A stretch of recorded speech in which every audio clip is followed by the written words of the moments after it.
Shalom. Shalom. Apa kabarnya sore hari ini? Luar biasa karena kita punya Tuhan yang luar biasa. Siapa yang sore hari ini tidak punya masalah? Ya, yang tidak punya masalah, boleh angkat tangan? Enggak ada. Semua pasti punya. Selama kita hidup pasti ada masalah, ya. Tapi jangan menyelesaikan masalah tanpa masalah. Itu penggadaian namanya. Iya, terima kasih buat kepercayaannya untuk pertama kalinya saya ada di sini. Terima kasih, nama saya Debbie Basir. Ada yang sudah tahu saya? Yang sudah subscribe channel YouTube saya? Ya. Terima kasih. Saya mengenal Yesus tahun 95. Dulunya saya muslim. Dan kalau saya bisa berdiri depan saudara itu karena anugerah Tuhan. Saya tidak pernah punya cita-cita jadi pendeta. Dulu sebelum bertobat saya pelatih senam aerobik. Makanya gayanya begini ini ya. Nggak ada tampang pendeta saya ya. Tapi nggak apa-apa ya. Orang bilang ibu tuh ya pendeta kok funky but holy. Amin. Bukan penampilan luar yang Tuhan lihat tetapi hati kita. Kalau orang berkata menerima Yesus adalah berbahagia, menerima Yesus masalah selesai, menerima Yesus itu enak, tidak begitu buat saya. Yesus berkata untuk mengikut Dia, pikul salibmu, sangkal dirimu, lalu ikut aku. Tapi banyak orang Kristen itu suka dengar iklan-iklan tentang kekristenan. Kalau ikut Yesus masalah selesai, ikut Yesus hutang lunas. Makanya kalau ditagih hutang dia bilang, jangan tagih sama saya, kenapa? Yesus yang bayar. Utang dosa dibayar Yesus, utang uang bayar sendiri. Amin. Makanya jangan suka berhutang, amin. Iya saudara, ketika saya mengikuti Yesus maka hidup saya masuk dalam penderitaan, masuk dalam masalah. Ya, tetapi Tuhan berkata berbahagialah jika engkau menderita karena kebenaran. Itu artinya roh kemuliaan ada dalam hidupmu. Jangan menderita karena ketidakbenaran. Kalau kita menderita karena kebenaran, itu artinya roh kemuliaan, roh Tuhan ada dalam hidup kita. Ada ibu-ibu telepon saya, Bu saya mau konseling Bu. Iya, saya nonton khotbah Ibu di YouTube. Iya, Ibu hidup saya menderita. Kenapa? Saya itu sudah berbuat baik Bu. Tapi kakak ipar saya, mertua saya itu selalu jahat sama saya. Saya tuh sampai bingung, Ibu apa yang harus saya lakukan? Saya bilang tetap berbuat baik, berdoa. Sudah Bu, kenapa saya begini? Sampai kapan? Sampai kamu lulus ujian. Sampai kamu sudah tidak merasa tersakiti lagi sama mertua dan iparmu, amin. Kenapa saya harus seperti ini Kak Bu? Kenapa Tuhan mengizinkan begini? Itu artinya kamu sedang hidup beribadah. Karena Alkitab berkata barang siapa yang mau hidup beribadah sungguh-sungguh kepada Tuhan pasti akan menderita aniaya. Siapa yang sudah teraniaya? Jangan tertawa, saya bertanya serius ini malah tertawa loh. Yang sudah merasa teraniaya. Puji Tuhan, haleluya. Teraniaya oleh siapapun, oleh teman, tetangga, suami, oleh siapapun teraniaya. Ya, yang namanya teraniaya itu nggak bisa bales. Orang udah bikin jahat kita tetap baik, itu teraniaya namanya. Kalau masih balas itu bukan teraniaya. Yang sudah teraniaya tetaplah berbuat baik. Yang belum teraniaya saya doakan supaya dianiaya. Loh bener nggak? Karena dari situ kita belajar, ya kita belajar. Saudara percayalah Tuhan itu membentuk kita lewat orang-orang yang ada di sekitar kita. Ya tadi saya dari Jakarta di bandara tiba-tiba saya drop saudara. Waktu naik eskalator itu kan di Terminal 3 itu jalannya jauh sekali saudara ya. Jadi saya naik eskalator, begitu naik eskalator mungkin karena saya kurang istirahat. Saya pelayanan itu saudara ya kemarin dari Solo, Jogja, Magelang, Surabaya. Saya baru tiba di Jakarta 2 hari. 2 hari tiba di Jakarta, 2 hari pelayanan 6 kali khotbah. Lalu tadi malam saya tidur jam 1 malam saya pulang ya jam 5 pagi saya bangun lalu saya ke bandara jam 6:30. Sampai di bandara saya naik eskalator tuh tiba-tiba pusing saya. Ya, mau jatuh. Aduh, kenapa ya saya drop ini ya? Karena saya darah rendah, saudara. Akhirnya saya berhenti di satu kafe, saya pesan kopi sama satu kue. Saya sudah nunggu kuenya karena bayar dulu, setelah bayar nota keluar, ibu tunggu ya kuenya dipanasin. Oh iya, karena masih lama saya duduk deket situ. Tapi saya tanya sama masnya itu, mas itu roti saya kan yang dipanasin. Oh iya, ini pesanannya ibu. Saya duduk, saudara, rotinya udah mateng, bapak-bapak berdiri ngambil rotinya. Haleluya. Ya, saya lihat bapak itu, kita nih harus selalu belajar berpikiran positif. Gitu-gitu jangan langsung ngamuk, jangan langsung marah. Amin. Ya, ibu-ibu itu ya apalagi ya. Saya berusaha jangan seuzon. Saya berusaha berpikiran positif. Oh, mungkin dia pesan dari tadi cuma belum datang. Tapi perasaan yang berdiri di kasir dari tadi saya dan masnya itu bilang itu punya saya. Tapi biarlah ya, saya tunggu nggak ada yang bikin lagi. Mbak-mbaknya sudah sibuk sendiri, mas-masnya nggak ada orang yang lagi bakar roti. Jadi saya tanya sama mbak itu, mbak, itu kayaknya roti saya diambil bapaknya ya. Terus mbaknya bilang, oh emang tadi ibu beli? Lah saya sudah bayar nih notanya. Oh, lalu dia pergi ke meja bapak itu. Untung belum dimakan, saudara. Dia tanya gini, Pak, bapak pesen roti ini? Dia bilang enggak. Bikin emosi enggak, saudara? Bapaknya bilang enggak. Lah kok bapak ambil? Oh maaf mbak, ya udah ambil aja. Terus diambil dipindahkan ke meja saya. Ada ya orang-orang aneh di dunia ini. Ya.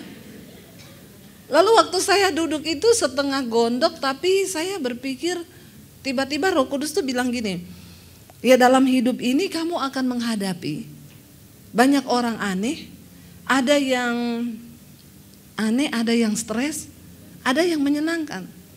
Dan kita nggak pernah bisa mengendalikan orang seperti apa yang datang kepada kita kan. Kita kan nggak bisa mengendalikan dan memilih siapa aja yang saya cuma mau hadapi dia. Teman baik sekalipun ada saatnya Tuhan izinkan terjadi clash. Artinya apa? Kita nggak bisa mengontrol semua keadaan yang datang dalam hidup kita. Kita suka atau tidak suka waktu itu terjadi, hadapilah. Yang terpenting adalah bagaimana engkau berespon. Amin. Ya, saya berusaha tenang. Itu dari tadi pagi itu saya merasa saya udah antri, saudara, karena sudah check in online tapi nggak bisa dapat tempat duduk. Jadi saya harus antri. Sudah antri ada bapak-bapak datang langsung berdiri di depan saya. Padahal antrinya panjang, dia berdiri depan saya. Mau marah bagaimana? Saya cuman gini, hello. Ya, lalu dia lihat saya, dia bilang, oh maaf, dia pindah ke belakang. Ya, saudara, di hidup ini ada aja hal-hal yang bisa bikin kita marah. Tapi saya percaya orang yang datang di sekitar kita, keadaan yang terjadi di sekitar kita, itu cara Tuhan untuk membentuk kita. Amin. Jadi jangan buru-buru marah. Waktu saya terima Yesus tahun 95, nanti besok saya kesaksiannya lengkap. Ya di sini cuma sepotong saja biar saudara penasaran. Ya, saudara, saya terima Yesus tahun 95, ceritanya waktu itu saya udah mau bunuh diri. Lalu saya dibesarkan dalam sebuah keluarga yang papi saya itu galak, ya tiap hari mukul. Bukan cuma badan saya biru-biru kalau dipukul, saudara, ya. Semua kata-kata makian yang tidak enak didengar tuh dilimpahkan. Mami saya ngomong, kamu ngerti aja kenapa papi itu begitu, karena dia punya banyak pegangan ilmu hitam. Apalagi dia pernah dimandikan di tengah laut, di tengah malam, bulan purnama diisi ilmu kebal. Jadi sejak saat itu tiap hari dia marah. Nggak ada hari tanpa marah. Kalau nggak marah itu rasanya hari belum lengkap. Ibu-ibu yang tiap hari marah-marah itu pasti ada ilmu kebal. Anda harus didoakan pelepasan. Amin. Hati-hati loh, ya, hati-hati. Ya, benar, saya nggak main-main ini ya. Lalu saya itu tiap hari mendapat kata-kata yang seperti itu. Lalu saya dibesarkan dalam keluarga yang seperti itu. Lalu karakter anak itu dibentuk oleh orang tua. Dengar baik-baik ibu-ibu, ya. Jangan berteori kepada anak. Kenapa? Karena teladanmu akan berbicara lebih keras daripada perkataanmu. Teladan hidupmu akan berbicara lebih keras daripada perkataanmu. Kita nggak bisa ajar anak kita gini, kamu nanti kalau udah nikah kamu harus layani suamimu loh ya. Padahal kita nggak pernah layani suami. Apa contoh yang dia akan lihat? Itu sama kayak ayah yang merokok lalu ngomong sama anaknya gini, jangan merokok loh. Kamu tahu rokok itu enggak bagus, ya. Lah papa kenapa merokok? Kan papa. Kamu enggak boleh. Ya. Orang tua seperti ini bagusnya kita baptis ulang. Kita rendam agak lama 15 menit. Supaya dia buka mata langsung di rumah Bapa di sorga. Lebih baik jiwanya selamat, tubuhnya binasa tapi jiwanya selamat. Amin loh. Haleluya. Saudara, ya, jadi saya terbentuk ya dalam karakter yang seperti itu. Saudara bisa bayangkan? Saya dibentuk dalam keluarga yang seperti itu. Karakter saya tiap hari lihat papi ngamuk, dia marah, mukul, salah sedikit ditampar, salah sedikit dipukul. Anak yang dibentuk dengan lingkungan yang seperti itu jadi apa saya? Saya mulai bertumbuh jadi orang yang keras. Ya. Saya berantem sama adik saya yang laki-laki, badannya lebih tinggi dari saya, tatoan semua. Kalau berantem saya ajak pukul-pukulan pakai tangan. Ya, karena memang makanya ingat ibu-ibu ya, pembentukan karakter anak itu ada di tangan kita. Setidaknya kalau suamimu belum bertobat, hari-hari ini tuh saya dapat SMS, saya dapat inbox ya, karena di YouTube itu saya kasih nomor HP. Jadi ibu-ibu bayangkan kalau khotbah saya di YouTube yang nonton hampir 100.000, yang konseling itu berapa? HP saya sampai error. Bener, sampai bunyi-bunyi sendiri, ting ting ting ting ting ting ting ting ting ting ting. Untung saya tidak error. Itu yang konseling, ya. Kemarin ada satu orang ibu, Bu Debi, saya mau tanya Bu, kenapa anak saya dengar khotbah ibu tentang kuasa perkataan. Mungkin sekarang saya lagi menuai kata-kata saya terhadap anak saya. Anak saya pergi dari rumah Bu, sudah 4 hari gak pulang. Saya tanya, anak cewek apa cowok? Cewek, umur berapa? 16 tahun. Pergi sama pacarnya gak balik. Itu ibu saya sudah gak bisa larang dia Bu. Kalau saya larang, saya dimaki, dia tunjukkan bagaimana dia memberontak. Ya, memang sih saya akui Bu, waktu dia masih kecil, kalau nilainya jelek saya bilang, bego lu, dasar tolol. Lalu dilesin semua pelajaran, dikasih supaya pinter. Anak ini setiap hari dikutukin. Ya, akhirnya anaknya tumbuh seperti itu. Jadi kalau dia ngamuk, mamanya marah, dia bilang gini, lah kan ini maumu kan, dari kecil kan lu ngomong gua bego tolol, lah inilah hasilnya. Anak itu ngomong begitu. Jadi kita ini anak itu dibentuk ya. Ibu-ibu jangan pernah lupa, saya itu setiap pagi dari anak masih kecil mulai sekolah, tiap pagi saya tumpang tangan di atas kepalanya. Ya. Ini perkara kecil yang kelihatannya sepele tapi berdampak besar. Alkitab berkata, apa yang engkau lepas di bumi akan terlepas di sorga. Apa yang engkau ikat di bumi itu terikat di sorga. Tiap pagi anak mau berangkat sekolah, saya doakan dalam nama Yesus engkau diberikan otak yang pintar, cerdas, berhikmat, dijauhkan dari percabulan, kenajisan, hidupmu kudus dalam nama Yesus dijaga oleh Tuhan. Apa yang engkau perkatakan, ya, engkau sedang menabur benih. Makanya hati-hati sama anak. Jangan ngomong dasar bego tolol tuh ibu-ibu tuh ya. Daripada ngomong gitu mending dasar pinter. Loh kan sama saja kan. Daripada kita maki anak saudara, bener akhirnya saya mulai bertumbuh ya, saya mulai bertumbuh dalam lingkungan keluarga yang seperti itu. Waktu saya terima Yesus, saya mulai dibentuk. Singkat cerita tahun 95 ketika saya mau bunuh diri, Tuhan Yesus datangi saya secara pribadi, lalu saya bertobat. Ketika saya bertobat itu benar-benar perubahan terjadi dalam hidup saya 180 derajat. Enggak usah 360, balik lagi. 180 saja. Saya terima Yesus, tiba-tiba saya rasa lapar dan haus akan Tuhan. Saya baca Alkitab. Apa yang dulu merupakan keuntungan bagiku sekarang kuanggap rugi karena pengenalan akan Kristus itu lebih berguna dari segala-galanya. Saya nggak mau lagi ke diskotik, saya nggak mau lagi dugem. Tiap hari yang saya lakukan cuma baca Alkitab. 1 hari 6 sampai 7 jam saya baca Alkitab. Saya yakin orang Kristen tidak dapat yang seperti itu. Ya, tidak ada yang rasa yang seperti itu. Itu Tuhan jamah saya benar-benar saudara. Ya, orang Kristen zaman now mah ditanya baca Alkitab, bagaimana mungkin membaca saja aku sulit. Lalu akhirnya saya mulai berubah. Ketika saya baca Alkitab saudara, itu ditelanjangi semua perbuatan saya. Saya mulai baca di situ, berhentilah marah, tinggalkanlah panas hati. Karena amarah itu membawa sesuatu yang tidak berkenan kepada Tuhan. Orang tuh kalau marah-marah mukanya cepat tua. Coba lihat kanan kiri. Awet muda? Awet muda atau awet tua? Ya, kalau awet tua bertobatlah segera. Ada orang loh sampai senyum aja udah nggak bisa loh. Lo bener loh saudara, hati-hati loh. Hati-hati loh ya. Kalau Anda sudah berat tersenyum itu sesuatu. Hubungi pendeta atau psikolog, psikiater terdekat. Bener. Orang yang pertama susah senyum, yang kedua tidak pernah menangis. Itu bahaya. Saya mau tanya sama ibu-ibu di sini, yang 1 bulan ini tidak meneteskan air mata. Yang 1 bulan ini belum pernah menangis siapa? Angkat tangan. Yang nangis terus. Kayaknya banyak yang nangis terus. Ya, dengar baik-baik ibu-ibu ya. Kita itu perlu menangis, itu perlu. Kenapa? Karena waktu kita menangis itu kita sedang menyalurkan emosi.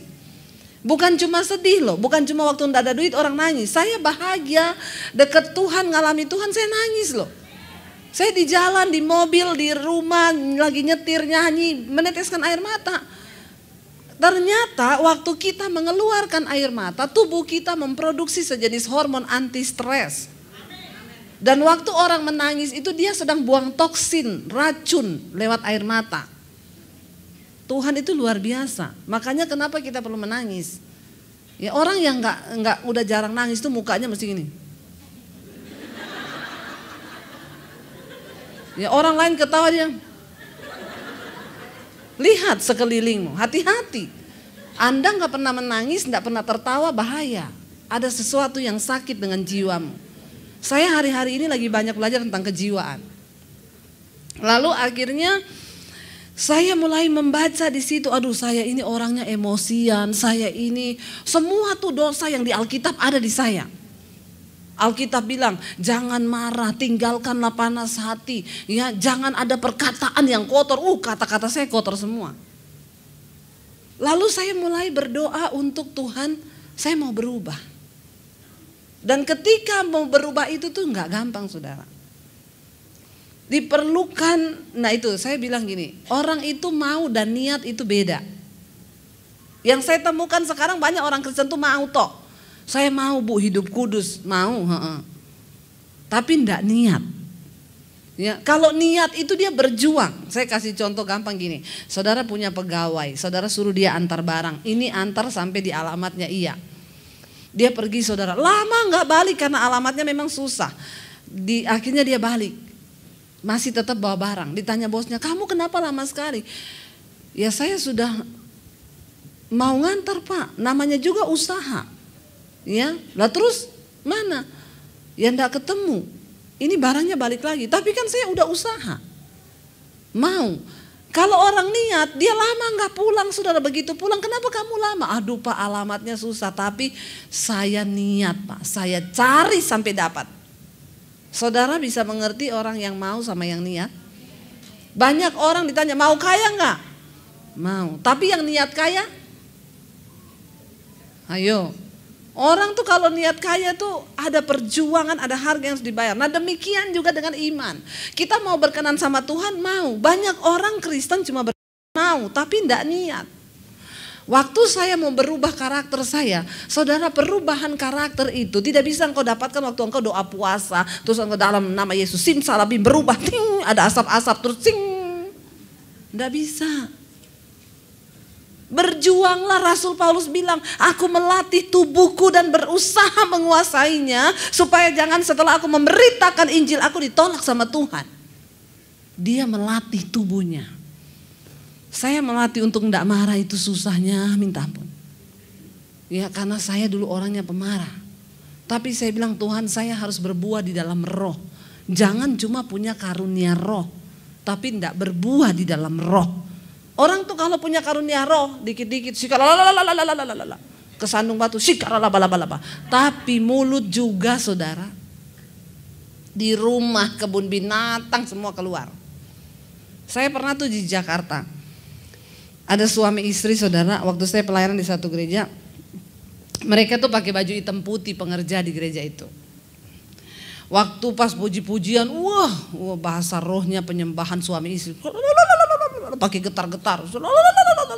Di gereja itu sekarang sudah jarang bisa dibedakan mana yang asli, mana yang palsu. Hati-hati loh. Tapi Tuhan tidak bisa dibohongi. Ya, jadi jangan berpura-pura. Mari kita hidup apa adanya di hadapan Tuhan.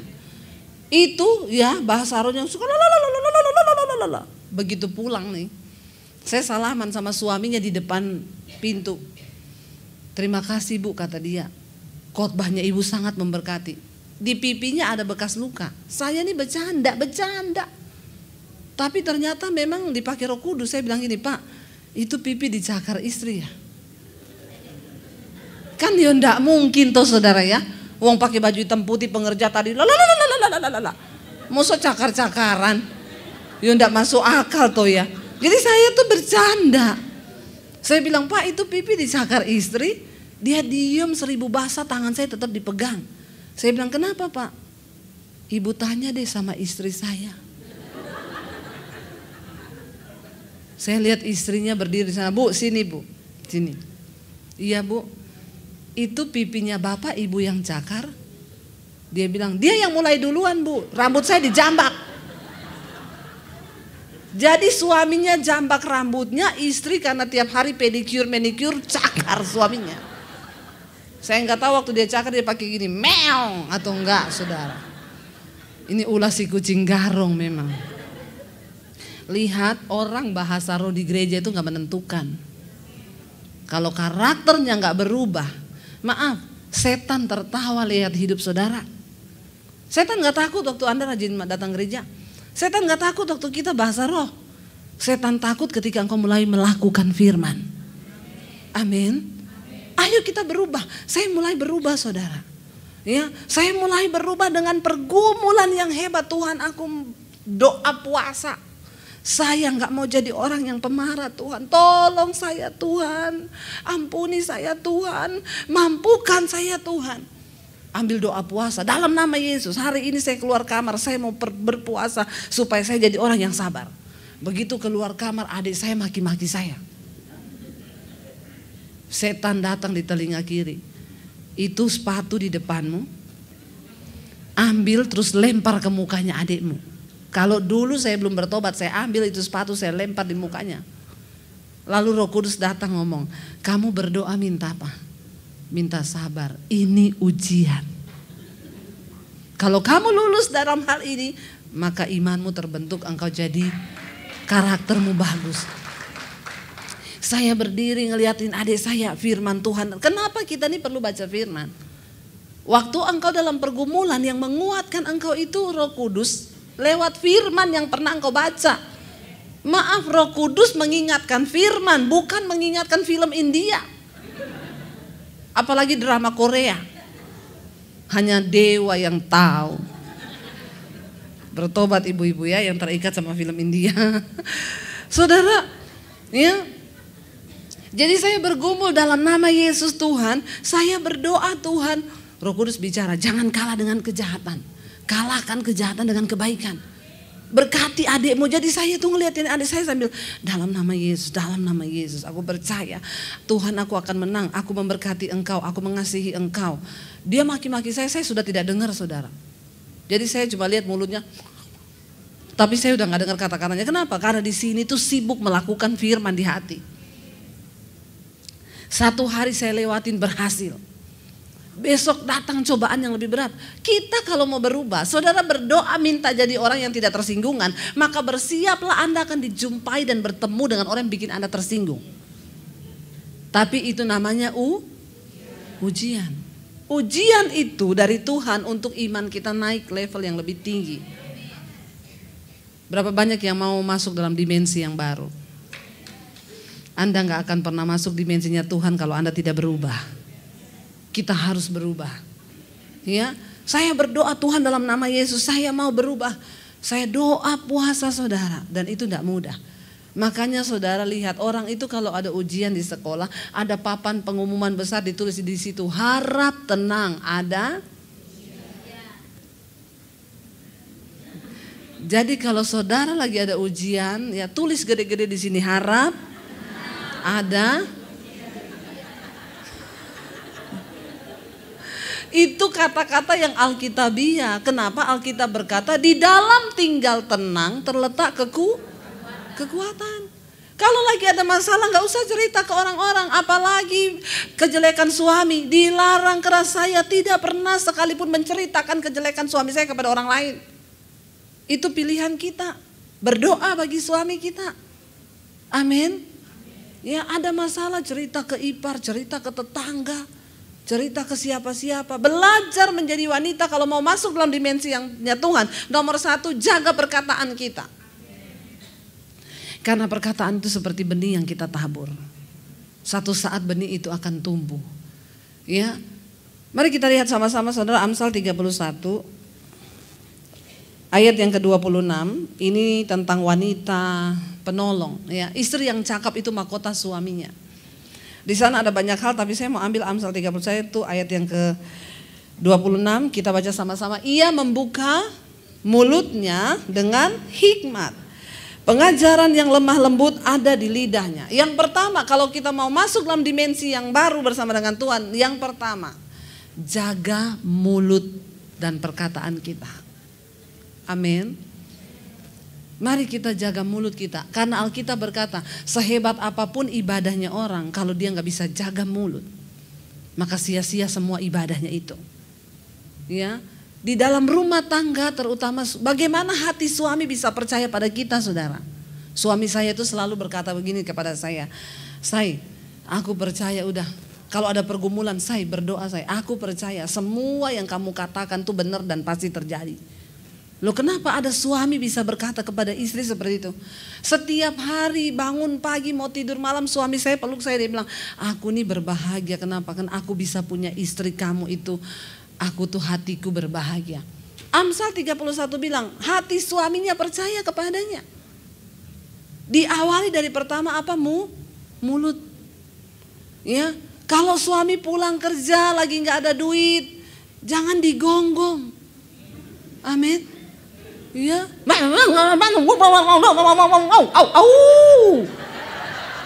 ya, itu istri-istri sekarang tuh banyak begitu saudara.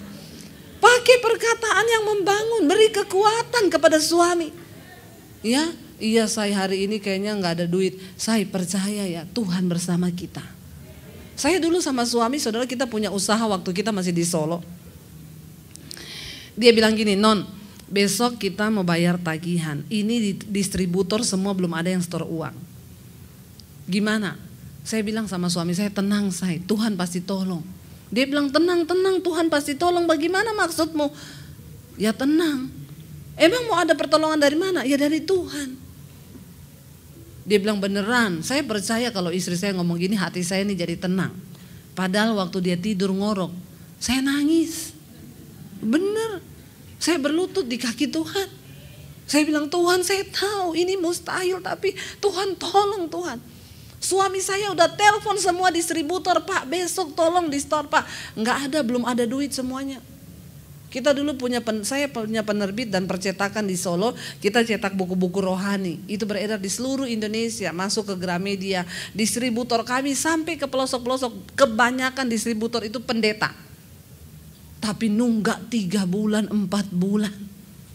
Kalau ditagih saudara, lagunya, ringtone-nya waktu saya telepon, Allah mengerti, Allah peduli segala persoalan.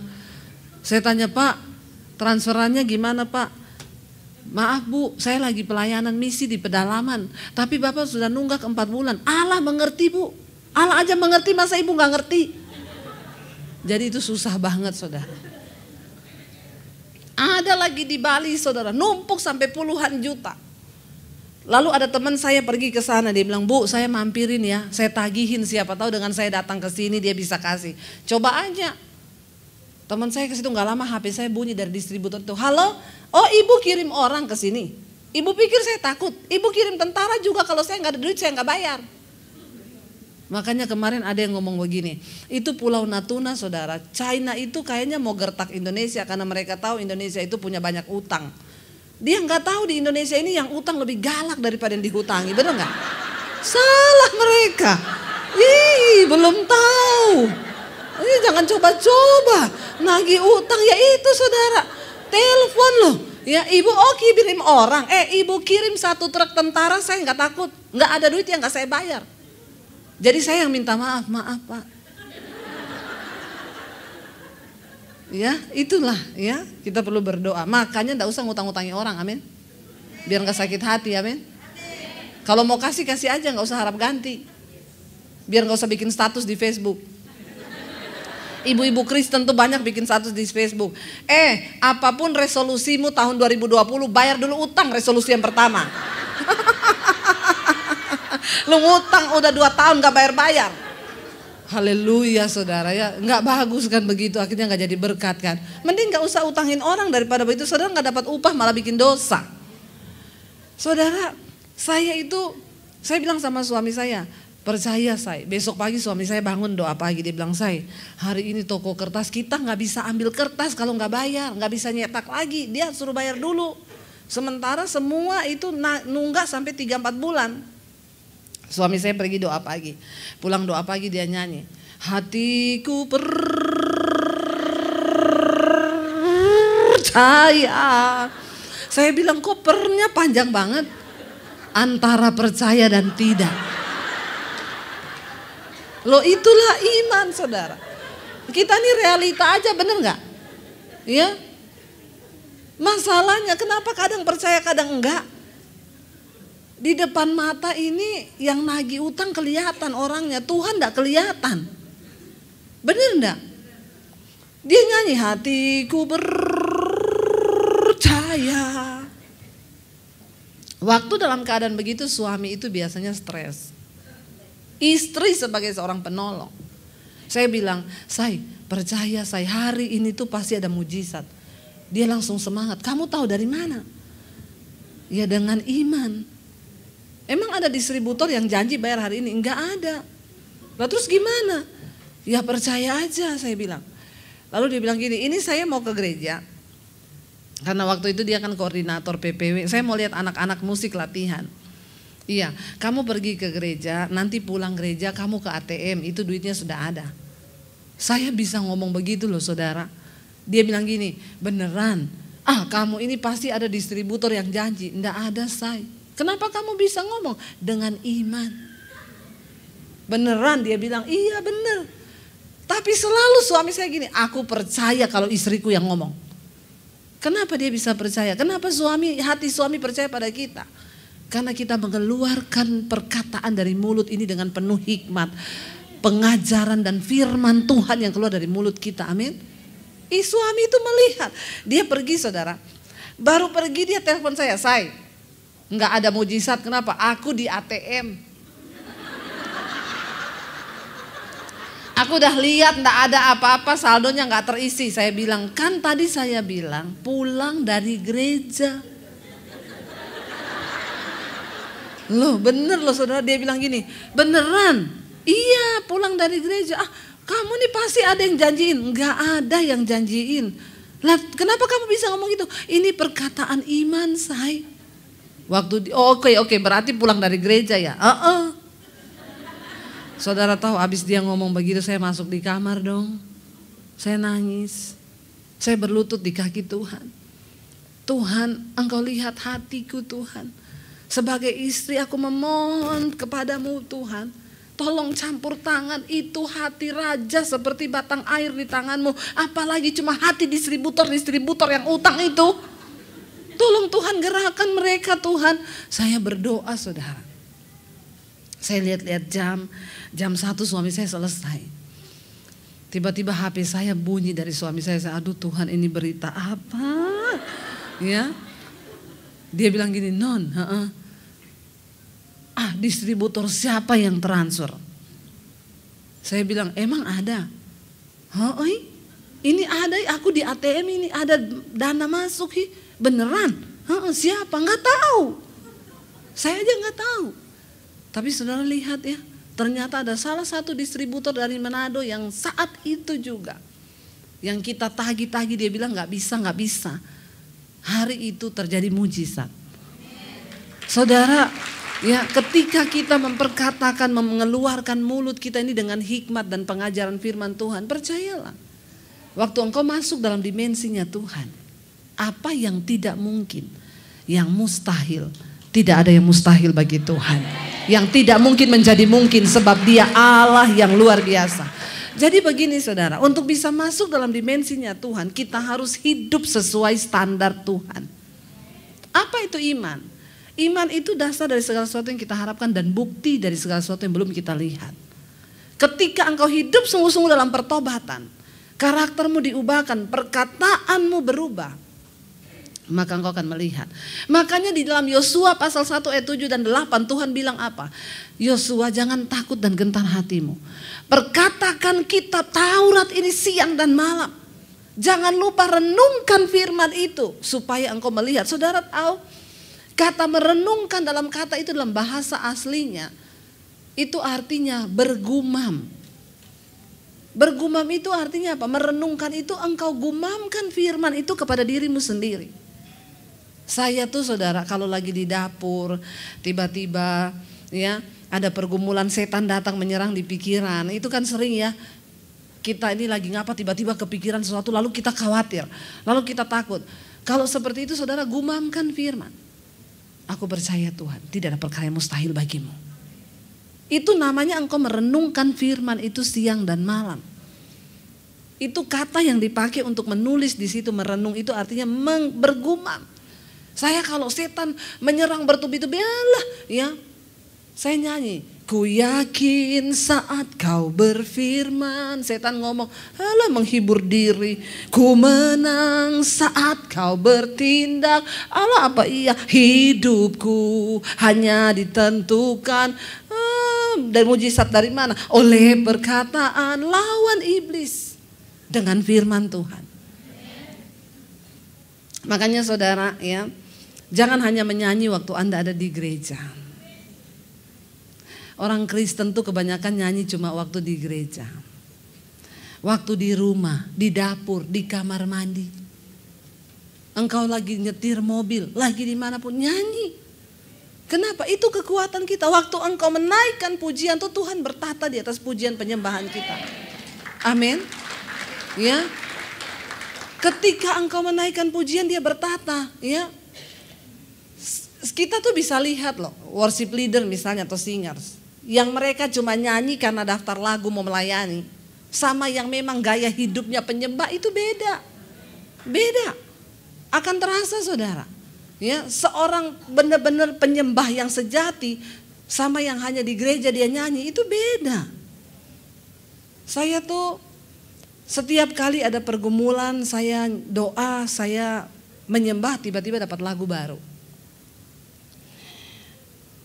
Lalu saya setiap kali penyembahan dapat lagu baru saya rekam di HP saya. Udah banyak lagu di HP saya.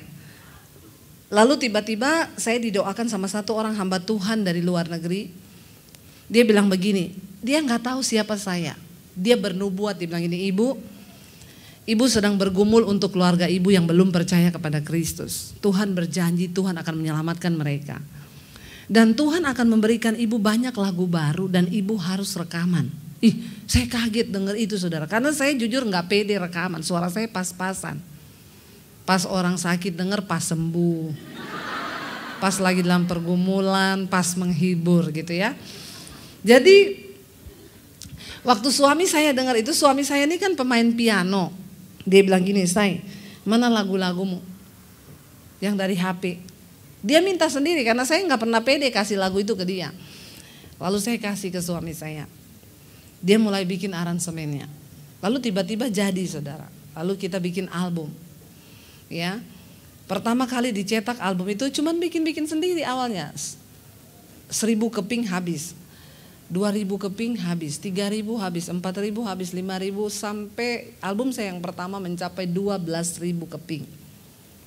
Ya, lumayan lah ya. Nanti ada di depan, saudara bisa dapatkan. Kalau mau tanda tangan, saya kasih tanda kaki. Ya, saudara, itu lagu itu ya lahir dari pengalaman pribadi. Ada satu lagu di situ yang saya tulis waktu saya diusir dari keluarga saya. Saya bertanya, Tuhan, kenapa saya harus diusir dari keluarga saya? Kan bisa aja Tuhan rubah hati papi saya, lalu dia terima saya di rumah. Saya nggak perlu diusir, kan ada tuh orang yang begitu. Dia terima Yesus terus nggak perlu diusir gitu, lalu diterima, ya udah jadi anak, tetap jadi anak. Tapi memang manusia sama Tuhan itu beda tipis. Tuhan maha tahu, manusia sok. Ya, jangan sok tahu, beda tipis kita. Waktu itu saya menyalahkan Tuhan, kenapa saya diusir Tuhan? Saya diusir dari rumah, saudara. Papi saya bilang, waktu itu saya lulus SMA tahun 96. Kamu pergi dari rumah kalau kamu jadi Kristen, jangan anggap punya keluarga, dan yang ingat jangan bawa ijazahmu. Saya mau lihat Yesus kasih makan kamu. Saya nangis waktu itu. Dari pilihan yang begitu berat, akhirnya saya tinggalkan keluarga. Nah, waktu saya dalam pergumulan, saya dari kota Poso saya ke kota Palu. Di dalam pergumulan itu di kota Palu saya bikin satu lagu. Kata-katanya itu, bagaikan rahasia yang tiada terpecahkan, sering ku mencoba memahami pikiranmu, namun satu hal yang ku tahu di hatiku, kau Tuhan rencanakan terbaik bagiku. Gini saudara, bagai rahasia, seringkali kita gak mampu memahami jalan Tuhan. Tapi percaya saja jalan itu yang terbaik. Saudara tahu, dulu saya terus bertanya waktu saya diproses selama 1 tahun. Saya tinggalkan keluarga saya di kota Palu untuk bisa dapat makan. Saya tinggal di satu tempat kos, anak-anak kos. Untuk bisa dapat makan saya cuci baju anak-anak kos. Saya nyapu, nyetrika, masak setiap hari. Setan datang ngomong goblok jadi Kristen, jadi pembantu. Mending pulang ke keluargamu. Tapi saya bertanya, Tuhan kenapa ini terjadi? Saya kan cuma pengen jadi Kristen, nggak perlu diusir kan dari rumah. Saudara tahu? Sekarang setelah saya melihat karya Tuhan, saya doanya jadi begini, Tuhan terima kasih karena waktu itu saya diusir. Kalau saya nggak diusir, saya nggak jadi seperti sekarang ini. Kalau saya nggak diusir dari keluarga saya nggak ketemu saudara malam ini, amin. Saya nggak ketemu suami saya nggak ketemu dengan rencana Tuhan yang besar. Tapi waktu diproses itu saudara, wow, sakitnya itu bagi daging luar biasa. Tapi Tuhan bilang berbahagialah kalau engkau menderita karena kebenaran. Nomor 1 yang pertama perkatakan firman Tuhan. Banyak nyanyi di rumah tuh nyanyi, amin. Ya nyanyi saudara, apapun persoalan nyanyi saja. Toh juga engkau marah-marah nggak bisa merubah keadaan. Daripada marah lebih baik nyanyi. Yang kedua saudara, mari kita tahu kebenaran ini. Kenapa orang itu gak bisa jaga perkataan? Lukas pasal yang ke-6 ayat yang ke-45. Lukas pasal 6 ayat yang ke-45 berkata begini. Orang yang baik, Lukas 6 ayat 45. Orang yang baik mengeluarkan hal-hal yang baik ya dari perbendaharaannya, hatinya yang baik. Dan orang yang jahat mengeluarkan barang yang jahat dari perbendaharaannya yang jahat. Kenapa? Karena yang diucapkan mulut itu meluap dari hati. Kenapa orang gak bisa memperkatakan firman Tuhan, mulutnya gak bisa omong yang baik? Karena hatinya tuh gak beres. Kalau kita mau benar di hadapan Tuhan dan mau masuk dalam dimensi yang baru bersama Tuhan, mari bereskan dari hati. Amin. Orang itu kalau hatinya rusak saudara, banyak kepahitan, kekecewaan, sakit hati, itu omongannya gak ada yang baik. Bagaimana kita mau lihat janji Tuhan kalau kita saja gak bisa memperkatakan yang baik? Saya tutup dengan satu kesaksian. Satu kali saya di Solo, saudara, pelayanan. Saya ketemu satu orang ibu. Lalu ibu itu bilang gini, Bu Debbie bisa main ke rumah saya enggak? tolong doain saya di rumah. Oke, saya bilang. Saya datang ke rumahnya dia, dikasih alamat. Waktu saya datang ke rumahnya dia, yang buka pintu itu kakaknya, saudara. Dia bilang, ibu-ibu juga. Saya tanya, ini benar rumahnya ibu ini? Dia liatin saya, iya benar. Ada apa? Saya mau ketemu ibu ini, saya pendeta mau janjian mau berdoa. Oh, masuk. Saya masuk, saudara. Sampai di dalam, duduk. Saya duduk. Lalu dia bilang, situ pendeta? Iya, Bu. Berarti kalau pendeta itu sama kayak romo-romo gitu ya? Dia gereja Katolik. Saya bilang, iya, Bu. Berarti situ punya kuasa. Saya bingung, saudara ya. Saya bilang, maksudnya kuasa apa ya? Ya kan pendeta romo gitu kan wakilnya Tuhan, berarti kan punya kuasa. Maksudnya, Bu, saya tidak mengerti. Ya kalau situ punya kuasa kan berarti situ bisa baca saya. Dalam hati saya ya, kalau ada tulisannya ya saya baca tuh ya. Orang gak ada tulisan apa yang mau dibaca. Tapi saya nangkep akhirnya maksudnya dia. Ya situ kalau memang punya kuasa ya mau situ baca saya. Maaf ya, Bu, maksudnya ibu itu saya memberitahu ibu itu orang yang seperti apa. Ya iya begitu. Gampang aja, saudara. Tiba-tiba ayat itu keluar di hati saya. Seperti air mencerminkan wajah. Demikianlah hati manusia itu mencerminkan manusia itu sendiri. Orang model macam begini ini hatinya gimana? Benar nggak? Ya, situ dari mana? Situ siapa? Saya kan yo ada nama tuh ya. Sana sini situ. Ya, saudara ya itu, aduh, benar-benar ya saya gampang aja menebak suruh baca orang kayak begini kan ini orang sakit jiwa toh. Saya bilang, maaf maksud ibu saya menebak keadaan ibu. Iya situ baca saya. Maaf ya, Bu, saya sambil berdoa dan berjaga. Kalau ibu suruh saya membaca, ibu maaf. Ibu kayaknya ibu hatinya banyak kekecewaan ya. Kayaknya ibu banyak kepahitan ya. Saya berdoa sambil berjaga, saudara, ini orang sakit jiwa. Kalau dia tersinggung dia lempar itu vas bunga di kepala saya. Tapi saya bilang ini kalau dijamah Roh Kudus nih nangis ini. Jadi dua aja ini. Saya berdoa tolong Roh Kudus, tolong jamah dia Roh Kudus. Maaf ya, Bu. Ibu kayaknya banyak kepahitan, luka hati, kekecewaan. Tiba-tiba dia nunduk, saudara, lalu tiba-tiba langsung. Dalam hati saya gini, yes. Berhasil. Dia nangis, saudara. Iya, Bu, ibu tahu yang menyakiti saya bukan orang jauh, Bu. Orang dekat keluarga sendiri. Dia mulai cerita, kakak saya, ini saya. Wah, akhirnya saya mendekat, saya belai punggungnya. Bu, Tuhan mengasihi ibu. Wah, makin kenceng. Bapak biar kasihmu melimpah. Makin nangis, saudara. Ini orang gak pernah nangis. Orang tuh gak pernah nangis, gak pernah senyum kalau ketemu orang. Nah, situ, sana. Bener. Saya belai Tuhan, jamah hatinya. Wah, nangis dia.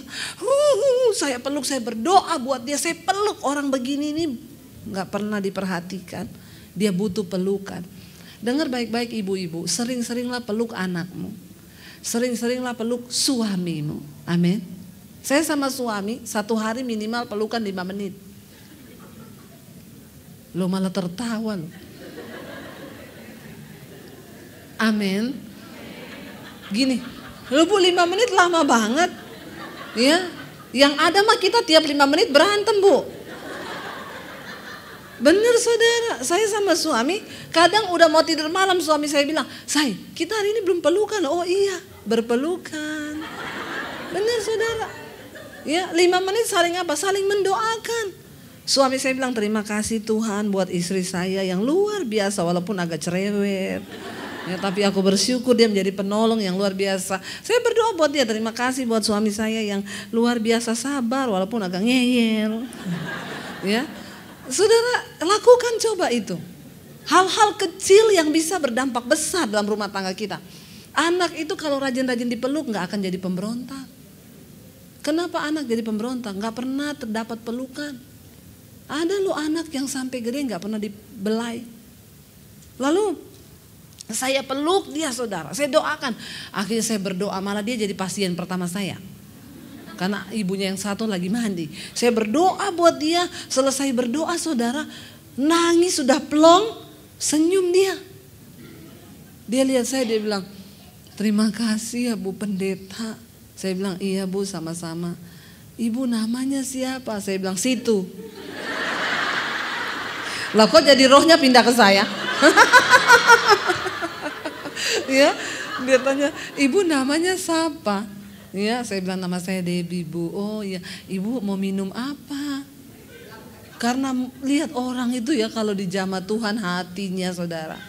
Ya, langsung ibu mau minum apa? Karena dia tanyanya sudah dengan senyuman, ibu mau minum apa? Saya bilang kopi boleh Bu. Tapi kalau dia tanya ini, minum apa? Jangan saudara jawab. Saudara minta kopi keluar, kopi pakai sianida. Maka matilah kau. Ya, kenapa ada kopi pakai sianida? Karena ada hati yang terluka. Bahaya. Jaga hatimu dengan segala kewaspadaan. Saya undang para imam musik maju ke depan. Apapun titik sekecil apapun di hatimu saudara, hari ini bilang Tuhan beresin. Kami mau dari hati kami beres. Dari mulut kami mengucapkan yang baik. Mari kita bangkit berdiri. Bapa, sentuh hatiku, ubah hidupku Tuhan menjadi ciptaan yang baru di dalam Engkau. Biar kita semua sore hari ini mau bilang pada Tuhan, ubah kami Bapa, sentuh hati kami Tuhan. Jadikan kami menjadi orang-orang yang dibaharui dalam hati, dalam perkataan kami. Ini hidup kami Tuhan, kami mau masuk dalam dimensinya Tuhan. Kami mau mengalami Tuhan secara pribadi. Kami mau diubahkan, kami mau Tuhan melihat janji-Mu digenapi dalam hidup kami. Kami mau Tuhan. Mari angkat tanganmu saudara, katakan pada Tuhan hari ini.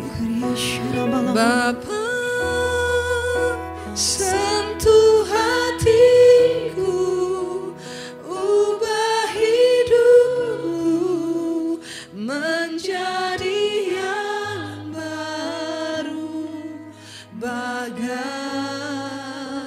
emas yang murni.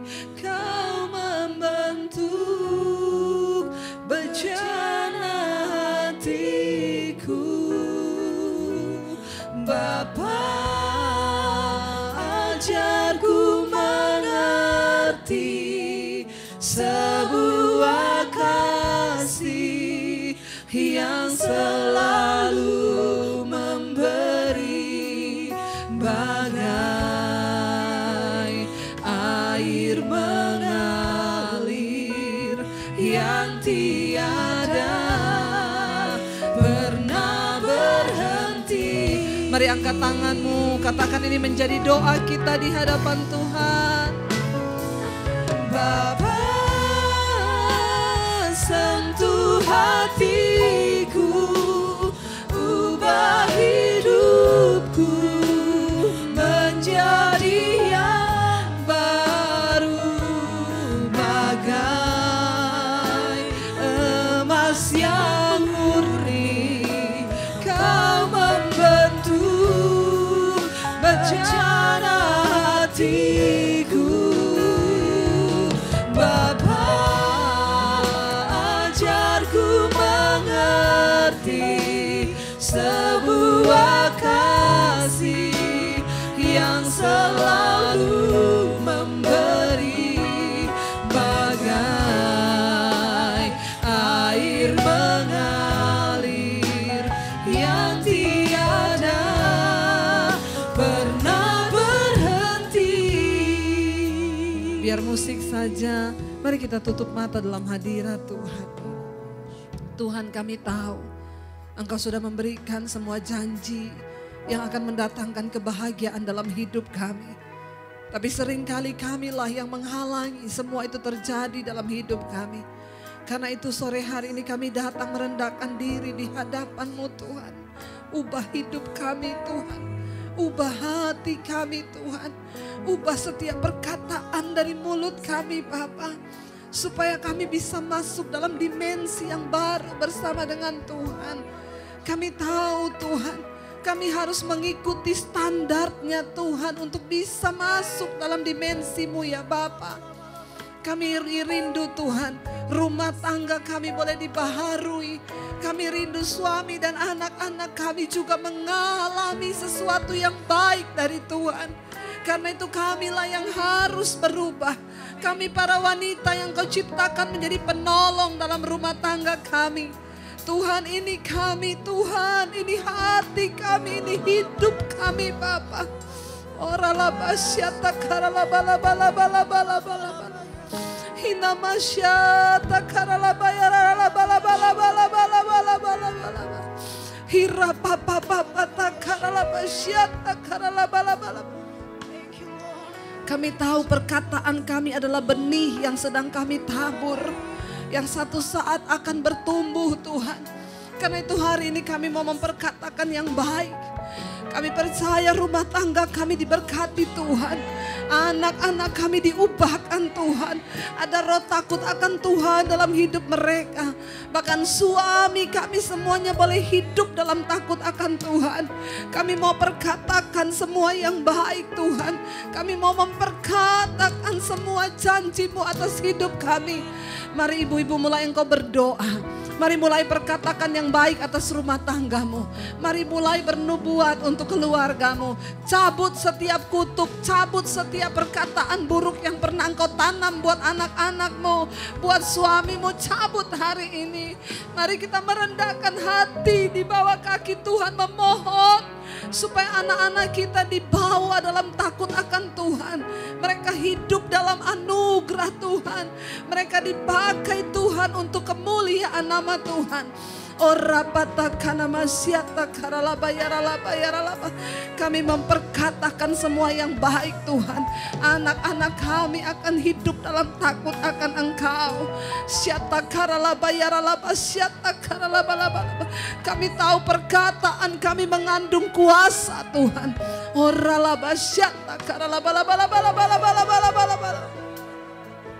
Hari ini Tuhan kami mengangkat tangan kami di hadapan-Mu Bapa. Mungkin ada di antara kami Tuhan yang sudah merasa diambang keputusasaan. Rasanya tidak mungkin lagi. Rasanya beban yang kami pikul itu terlalu berat Tuhan. Tapi hari ini kami tahu mujizat itu hanya ada sejauh dari perkataan kami. Kami tidak akan menyerah karena kami tahu kami punya Tuhan yang besar. Kami punya Allah yang hebat dalam hidup kami. Kami memperkatakan Tuhan, pemulihan terjadi dalam rumah tangga kami. Kelepasan terjadi dalam rumah tangga kami. Tidak ada kutuk atas rumah tangga kami. Yang ada adalah berkat Tuhan mengalir atas rumah tangga kami.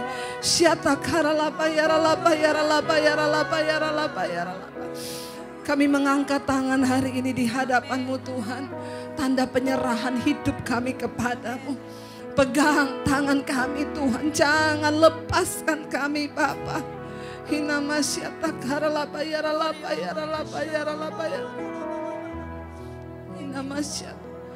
Hidupku menggenapi firman-Mu, tanda mujizat sertai tiap langkahku. Kau bersamaku di dalamku, jadi bukti kebesaran-Mu. Hidupku menggenapi firman-Mu. Dengan iman katakan, tanda mujizat sertai tiap langkahku. Kau bersamaku di